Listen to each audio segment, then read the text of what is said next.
Hi everyone, my name is Chris. I'm a certified wound ostomy continence nurse, or CWOCN. But what is that? Maybe you've heard of this title. Maybe you've worked with a CWOCN. Or maybe you want to become one. Well, then this video's for you. I have a Master of Science in Nursing degree with a focus in health informatics. I've also been a nurse for over 10 years. I worked in many different settings throughout my career, such as nursing home, med-surg, emergency department, and home care.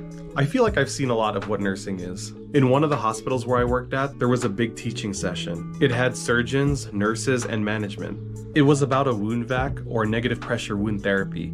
Maybe you've heard of that, or maybe you've worked with that. Anyway, the person teaching us was a wound care nurse. She was so knowledgeable and confident about what she was saying. It was the first time in my career that I saw a nurse teach doctors, and it really intrigued me. I wanted that knowledge and confidence because I didn't really have that. I also didn't feel like I was really satisfied at the bedside. I wanted to do something more specialized. Looking back at my past experiences across all those settings, there were always wounds. So, remembering that teaching session, I googled how to become a wound care nurse. The first link that showed up was to Rutgers University because they have a wound care program, which is where I attended and where I graduated. And then the rest was history. So how do you become a CWOCN? Well, you have to go back to school first. There are a few accredited schools in the country.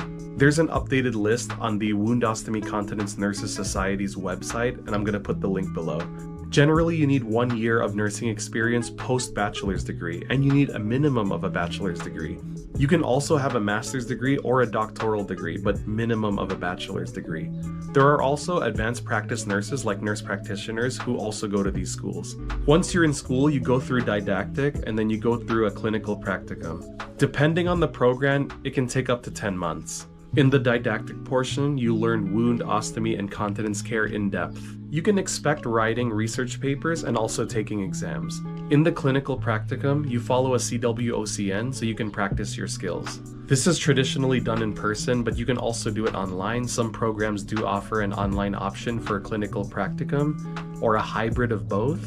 Clinical practicum online and in person, but I highly recommend doing it in person for the hands-on skills. The clinical practicum can be anywhere from 120 hours to 160 hours, depending on the program. So now after you pass the program, you're eligible to take the board exams. There are 3 board exams: Wound, Ostomy, and Continence, WOC. You don't have to take all 3 exams, you can take a combination of whichever. However, it is highly recommended to take all 3. There are many certifications for wound care. However, the CWOCN certification is the gold standard for nursing.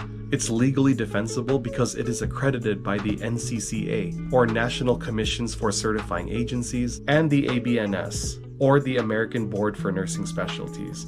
And considering you have to go through that entire program in order to take the exams. It is also worth noting that there is another way to become certified as a CWOCN without going to one of the programs. It's called the Experiential Pathway. The details about it are on the Wound Ostomy Continence Nursing Certification Board's website, and I'm going to put that in the link below. So what does a CWOCN do? A CWOCN has autonomy. They can function as a consultant, a clinician, an educator, a quality nurse, and a researcher, to name a few. They're specialist nurses. A CWOCN can work in many settings, for example, nursing home, hospitals, clinics, and in home care. Take me, for example. I work at a large academic medical center. My team and I see so many complex wounds, ostomies, and fistulas. Usually these wounds have trouble healing. If it's an ostomy or a fistula, they may have trouble pouching it. So basically, how do you best manage these wounds, these ostomies, these fistulas that are all complex? Well, that's what a CWOCN helps with. I also do weekly wound rounds in one of the ICUs. So these are examples of the consultant and clinician role that a CWOCN may do. I also teach our specialty portion of the general nursing orientation. We host a skincare nurse workshop quarterly. Monthly, we conduct the pressure injury prevalence surveys. We also host a monthly skincare council. We also teach our physician colleagues, physician assistants, nurse practitioners, physical therapists, occupational therapists, dietitians, etc. Now, these tasks that we do relate to the educator and quality nurse role that the CWOCN may do. Because of these mixture of roles, you may find yourself working split between an office and also on the units.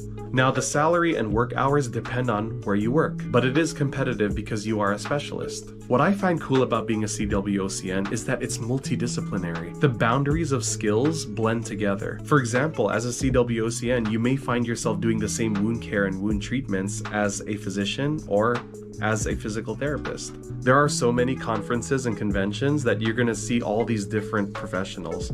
It allows you to network and also to exchange knowledge. No matter your professional background, everyone has something equally important to contribute.